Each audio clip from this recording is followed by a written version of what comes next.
RMC, La Haye, l'amour et vous, Brigitte La Haye. Tout de suite, j'attrape le fil d'Ariane. Vous allez nous parler d'un coach en adultère.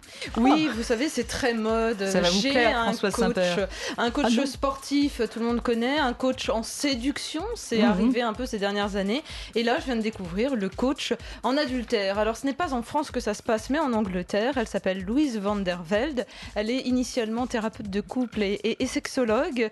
Et elle s'est rendue compte, au fil des séances qu'elle menait avec les couples qu'elle recevait, que somme toute, il fallait qu'elle propose des séances de coaching pour aider ses clients à devenir infidèles. Pourquoi ? Parce qu'ils s'y prennent comme des pieds, hein, c'est ça. Ils s'aiment trop d'indices. Quitte à se tromper, autant bien se tromper, franchement. Non, elle va encore plus loin. Elle dit que l'adultère, en fait, permet de sauver les couples, tout simplement. Et que le mariage, ne s'adresse qu'aux gens trop naïfs. Il faut arrêter d'être innocent. Celle qu'on surnomme le professeur plaisir dans la presse britannique, perçoit l'infidélité comme parfaitement inoffensive. Ça relève de l'hédonisme, selon elle. Et en fait, la fidélité, ça, c'est une promesse carrément illusoire. Et donc, pour rompre avec ce qu'elle avait l'habitude de faire, c'est-à-dire reconstruire des couples après une infidélité, soit parce qu'ils sont auteurs de l'infidélité, soit parce qu'ils sont la victime de la tromperie, maintenant, elle les aide plutôt à passer à l'acte. Je serais curieuse de connaître sa vie intime à cette femme, pour mieux comprendre qu'est-ce que ça cache. Je ne la connais pas, je sais juste qu'en enquêtant rapidement sur elle, qu'elle a écrit un best-seller qui s'appelle Decent Proposal, une proposition décente. Je ne sais pas ce que contient l'ouvrage, mais on peut facilement l'imaginer, le deviner.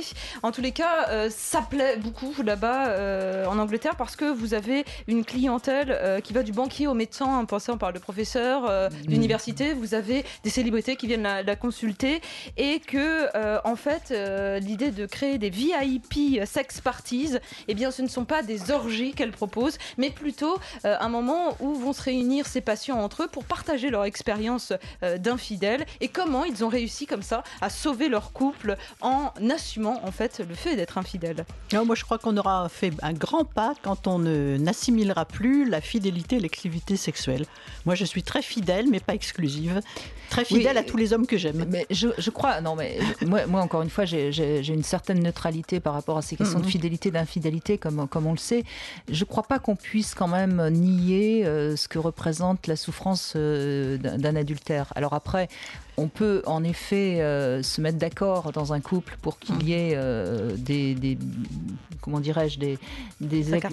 incartades, merci Ariane, mais on peut pas nier que ça peut faire des ravages. Et oui, je mais crois ça peut faire des ravages parce que justement on parle de cela en termes très négatifs. On trompe, on ment, c'est l'adultère, c'est-à-dire ce sont que des termes négatifs et l'exclusivité sexuelle a été assimilée à la fidélité, alors que la fidélité c'est la confiance et l'engagement, ce qui est quand même très différent. Je comprends bien, mais les mots ne sont pas choisis par hasard non plus, donc il faut aussi les entendre. Mais Louise van der Velde va encore plus loin. Elle propose un permis de tromper, en fait, qu'il faudrait instaurer au sein du couple pour pouvoir se permettre d'aller voir ailleurs au moins une fois par mois avec consentement. Et que somme toute, le mariage, il faut l'aborder d'une manière plus flexible, quitte à renouveler ou non ses vœux de mariage tous les 5 ans pour que c'est vraiment un sens à ses yeux. Elle conseille quand même à ses patients de se protéger, quitte à aller voir ailleurs. Ah oui.